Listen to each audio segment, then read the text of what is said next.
समझा था जिसे तूने एक मौज तो नसीब, निकलेगा एक दिन वही तूफान लिए हुए। सरकार जब से आई सिर्फ बिल बनाने का काम करती है, बाकी इसके पास कुछ नहीं है। अब वक्त आ गया है, हम लोग जग गए हैं।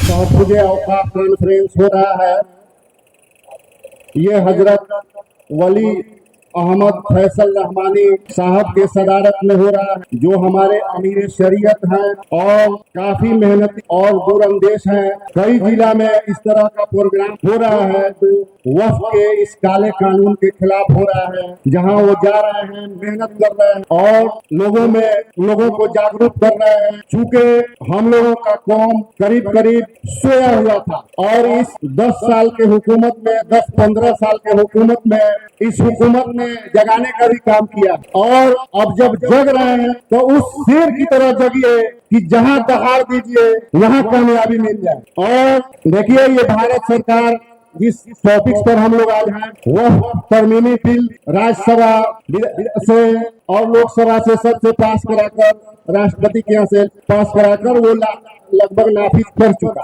कोर्ट में भी मामला चल रहा है। हम लोगों के जिस कौम के लिए ये तरमीमी बिल लाया गया, उनके मशवरा को नहीं माना गया। हमारे साथ हमारे ये वक्फ बिल के खिलाफ जितनी भी सेकुलर पार्टियां थी, उनके मशवरा को भी नहीं माना गया और पूरे तानेशाही के साथ भारत सरकार ने इसको लागू करने का कोशिश किया है। लेकिन इंशाअल्लाह ये तो हम लोगों का शुरुआत है और हरगिज़ जब तक ये बिल वापस नहीं होगा तब तक हम लोगों का आंदोलन मुख्तलिफ शक्लों में चलता रहेगा इंशाअल्लाह। और दोस्तों, ये सरकार जब से आई सिर्फ बिल बनाने का काम करती है, बाकी इसके पास कुछ नहीं है। चाहे अकलियतों के खिलाफ बिल हो, चाहे किसानों के खिलाफ बिल हो, चाहे किसी दलित के खिलाफ बिल हो, बस इस सरकार के यही काम है, दूसरा कोई काम नहीं है। कोई तरक्की के काम से मतलब नहीं है। ये बिल बनाकर और अपने समाज को उलझाकर एक दूसरे से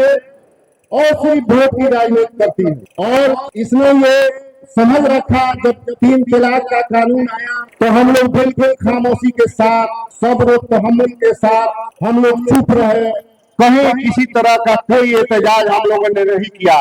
यही हम लोगों की बहुत बड़ी भूल थी। और उसके बाद ये समझ रखा हम लोगों के इस खामोशी और सब्र को कि ये हमारी कमजोरी है। लेकिन इस मंच से हम लोग बताना चाहते हैं कि ये हमारी कमजोरी नहीं है, ये हमारी शराफत है और ये हमारी राष्ट्रीयता है और ये हमारा तहजीब है। लेकिन इसको कमजोरी न समझा जाए।